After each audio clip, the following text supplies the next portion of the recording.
శ్రీమతి రామానుజాయ నమః. ఓం అస్మద్గురుభ్యో నమః. భగవద్భక్తులందరికీ దాసోహములు. శ్రీమన్నాథమునుల యొక్క తిరునక్షత్ర సందర్భముగా వారి యొక్క విశిష్టతని తెలుసుకుందాము. శ్రీమన్నాథమునులకు పూర్వము సంస్కృత ద్రవిడ వేదాంతములకు పరస్పర సమన్వయమే లేదు. సంస్కృత వేదాంత బోధితమైన బ్రహ్మతత్వాన్ని పరాశర, వ్యాస, వాల్మీకి ప్రభృతి మహర్షులు తమ పురాణ, ఇతిహాసము మొదలైన గ్రంథాల్లో వివరించి ఉన్నారు. వ్యాసుడు ప్రత్యేక దర్శనముగా సర్వ ఉపనిషత్ సమన్వయమును చూపుచూ వేదాంత సిద్ధాంతాన్ని సూత్రీకరించారు. ఉపనిషత్తులపై వాక్యము అనే పేరుతో బ్రహ్మనంది అనే ఆచార్యులు విపుల వివరణని చేయగా, దాని మీద ద్రవిడ ఆచార్యులు రచించిన భాష్యాది వ్యాఖ్యాన పరంపర ఏర్పడిందనమాట. అంటే బ్రహ్మనంది అనే ఆచార్యులు ఉపనిషత్తుల మీద వ్యాఖ్యానం రాస్తే దాని వివరణగా ద్రవిడ ఆచార్యులు అనేక మంది భాష్యాది వ్యాఖ్యానాన్ని పరంపరగా ఏర్పరిచారనమాట. అట్లే వ్యాసకృత వేదాంత సూత్రములపై బోధాయానకృత విపుల వృత్తి గ్రంథము, దానిపై కపర్తి గుహ దేవాది విరచిత వ్యాఖ్యాన పరంపర అవతరించిందనమాట. ఇట్లు వ్యాస మహర్షి ప్రణీత సంస్కృత వేదాంత ప్రస్థానం ఏం తెలియజేస్తుందంటే, పరబ్రహ్మముని యొక్క సగుణముగను, ద్వియమంగళ విగ్రహ విశిష్టినిగను, సర్వచేతన అచేతన శరీరునిగను, శ్రీమన్నారాయణునిగను ప్రతిష్ఠింపగా, ఈ వ్యాస సిద్ధాంతమే దక్షిణ ఉత్తర భారతముల అంతటా కూడా సర్వ వైదిక పరిగృహితమై వరిసిలిందనమాట. అంటే వ్యాస మహర్షి తన యొక్క వేదాంత ప్రస్థానంలో నాదముని యొక్క అవతార సమాప్తి గురించి తెలుసుకుందాం. బాహ్య పదార్థములకు చెందిన వ్యవహారాలన్నింటినీ కూడా భగవత్ పరముగా అన్వయించుకొని భావన విశేషములతో ఆనందపడటం అనేది పరమభక్తులకు గల సహజ స్వభావం అన్నమాట.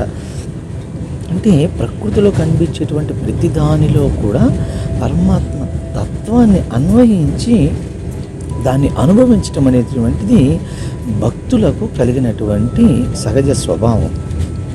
అందులో నమ్మాళ్ళవార్లు యోగ దశలో భగవత్ సాక్షాత్కారంచే ఆనందాన్ని అనుభవించి ఇతర సమయాల్లో కూడా బాహ్య పదార్థాలను దర్శించినప్పుడు బ్రహ్మ యొక్క భావనే వారిలో కూడా కొనసాగేది. అంటే యోగ దశలో ఉన్నప్పుడు భగవంతుని సాక్షాత్కారం చేసుకొని అనుభవించేవారు.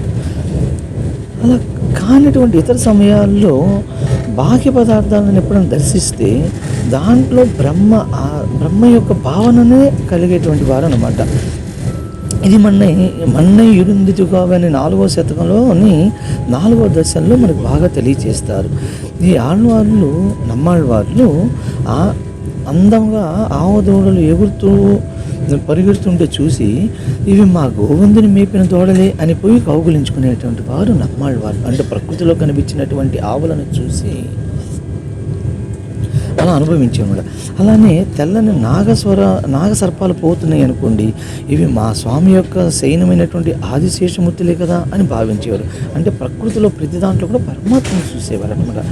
ఇట్లే ఐశ్వర్యవంతులైన రాజులు సపరివారంగా దేవేరులతో కూడి వాహనంతో వస్తున్నప్పుడు వారిని చూసి మా శ్రీయపతి గరుడునిపై వేంచేసి ఉన్నాడు అనేటువంటి ఆనందించేటువంటి అనమాట.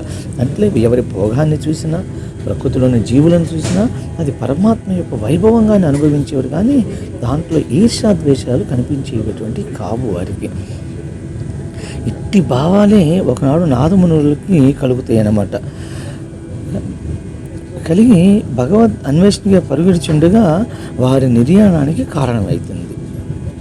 ఎలా అంటే సీతారామ లక్ష్మణ వేషములతో ముగ్గురు వ్యక్తులు వచ్చినట్లు, వారి వెంట ఒక వానరము కూడా వారికి విధేయమై ఉన్నట్లు, ఈ వచ్చిన వారు నాదముసుని దక్షుడికి వచ్చిందని చెప్పినట్లు, ఒక రోజున భగవదానమునకు వెళ్ళి తిరిగి వచ్చిన ఈ నాదమునులకు వారి కుమార్తె వివరంగా చెప్తారన్నమాట. అంటే ఒకసారి వీరు భగవద్ దర్శనానికి వెళ్తారు. దర్శనానికి వెళ్ళి తిరిగి వచ్చిన తర్వాత వారి కుమార్తె, నాన్నగారు ఎవరో ముగ్గురు వచ్చారు, వాళ్ళు ఏదో సీతారామ లక్ష్మణ వేషాలతో కనిపించినట్లు, వారితో ఒక వానరం కూడా ఉన్నట్లుగా చెప్తారన్నమాట. ఆ వెంటనే వారి మనసులో హనుమత్ సమేతమైనటువంటి సీతారామ లక్ష్మణులే నన్ను అనుగ్రహించడానికి వేం చేశారనే భావన ఏర్పడుతుంది. అంటే మనకి సహజంగా ఎవరన్నా మన వేషధారణలో కనిపిస్తే చులకనగా చూస్తాము. వారి కోసమే వచ్చినట్లుగా అనిపించింది వీరికి. వెంటనే వారిని వెతుకుతూ బయలుదేరుతారు మన నాదమునులు. వారు తిరిగినటువంటి వీధుల్లో తిరుగుతూ కనబడిన ప్రతి వారిని వారి జాడ గురించి అడుగుతూ అన్వేషిస్తూ వెళ్తారన్నమాట. అంటే ప్రత్యక్ష సమానాకారమైన భావన విశేషం చేత దూరము నుండి ఆ సీతారామ లక్ష్మణులు పోతున్నట్లు భ్రమించి వెంటపడతారు. దూరంగా మనకి వారు కనిపిస్తున్నట్టుగా, అంటే ఎండమావులు ఎలా అయితే కనిపిస్తుంటాయో మనకి, అలా దూరంగా వీరికి కనిపిస్తున్నట్టుగా భావన ఏర్పడి వారు వెతుకుతూ వారి వెనుక పోతారు. కొంత దూరం పోయిన పిదట అక్కడ వ్యక్తులు ఎవరో ఈ ప్రాంతానికి వారు రాలేదని తెలుపుతారనమాట. అడుగుతూ పోతుంటే వారి భావన వల్ల వీరు అడుగుతూ పోతారనమాట. పోతే అక్కడ ఆ ప్రాంతంలో వారు ఇక్కడ ఎవరు కనిపించలేదండి అని అంటారు. అలా రాలేదని తెలుస్తుంటే అయ్యో తనకు భగవద్దర్శనం కాలేదనే నిరాశతో వారు క్రింద పడి మూర్ఛ పొందేసి అవతారాన్ని చాలిస్తారనమాట. ఆ విషయాన్ని ఎరిగినటువంటి వారి శిష్యులు కుమారులు ఆ చర్మదేహము సంస్కారాలు జరిపిస్తారు. ఇది కొన్ని గంటలలోనే వారికి లభించినటువంటి అనాయాస సిద్ధమైనటువంటి భక్తి యోగానుష్ఠాఫలం. అంటే పరమాత్మని ఎదుగుతూ పరమాత్మ కోసమే తప్పిస్తూ పరమాత్మని అనుసంధిస్తూ మూర్ఛ నుండి వారు తన దేహాన్ని వదిలేటువంటి వారు అనమాట. అష్టాంగ యోగ సాంప్రదాయమును నాదమునుల పిదప వారు శిష్యులైనటువంటి కురుగే కావలప్ప అనేటువంటి ఆచార్యులను అనువర్తించారు. దాన్ని తమ పౌత్రులైన యామనాచార్యులు వారికి ఉపదేశించమని నాదమునుల యొక్క ఆదేశం. ఇట్లే రెండో శిష్యులైనటువంటి ఉయ్యకొండారమ్మడి పుండరీకాచులకు ఇచ్చిన మరి ఒక ఆదేశము యామనాచార్యుల వారికి ఉపనిషత్ సంబంధమైనటువంటి విష్ణు పరతత్వమును దవిర ప్రబంధమును ఉపదేశించమని. కానీ కాలప్రభావం చేత వీరి పౌత్రులైన యామనాచార్యుల వారికి దివ్య ప్రబంధ వైభవం అందబడుతుంది, కానీ యోగ రహస్యములు వారికి అందబడవు. అంతకుముందు వరకు నాదమునుల సమయంలో ఉభయ వేదాంతాలకి వైభవం ఉండేది. ఆ తర్వాత కొద్ది సంవత్సరాల పాటు వాటి యొక్క వైభవం తగ్గుతుంది. కానీ తిరిగి యామనాచార్యులు అవతరించిన పిదపనే ఈ ఉభయ వేదాంత సాంప్రదాయాల యొక్క మహావైభవ దశ మళ్ళా తిరిగి అందుకుంటుందన్నమాట. ఇది వారి యొక్క విశిష్టత. వారు జీవన విధానము, ప్రబంధ అవతరణ, ఉభయ వేదాంతాలకి వారు సమన్వయము చేయటము, ఉభయ వేదాంతాల ప్రవర్తకులుగా మొదటిగా వారు ఉండటము, ఆ తర్వాత ఈ నాలాయిర దివ్య ప్రబంధానికి రాగాలను కట్టటము, అవన్నీ మనకి అరగిరల ద్వారా అందటము, ఇదంతా కూడా నాదమునుల వల్లే జరిగింది. ఈ నాలాయిర దివ్య ప్రబంధమే కనుక మనకి లేనట్లయితే ఈరోజు మనము మంత్రం తీసుకుంటాము, కానీ మంత్ర అనుసంధానం చేస్తూ మన మనసు భగవంతుని యందు లీనమయ్యి మనం అనుభవించడం అనేది జరిగేది కాదు కదా.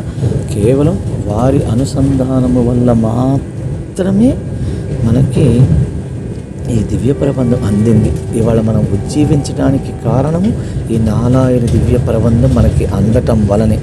అది శ్రీమన్నాదమునుల వలనే జరిగింది. అలాంటి నాదమునుల యొక్క 1200వ తిరునక్షత్రము మనము వైభవంగా జరుపుకొనటం అనేది నిజంగా మన పూర్వజన్మ సుకృతము. కావున అందరూ అనుభవించి సేవించవలసిందిగా దాసుడి ప్రార్థన. నాదమునులు ద్రవిడ ప్రబంధాన్ని మరలా ఉద్ధరణ చేసినటువంటి సన్నివేశాన్ని విందాం.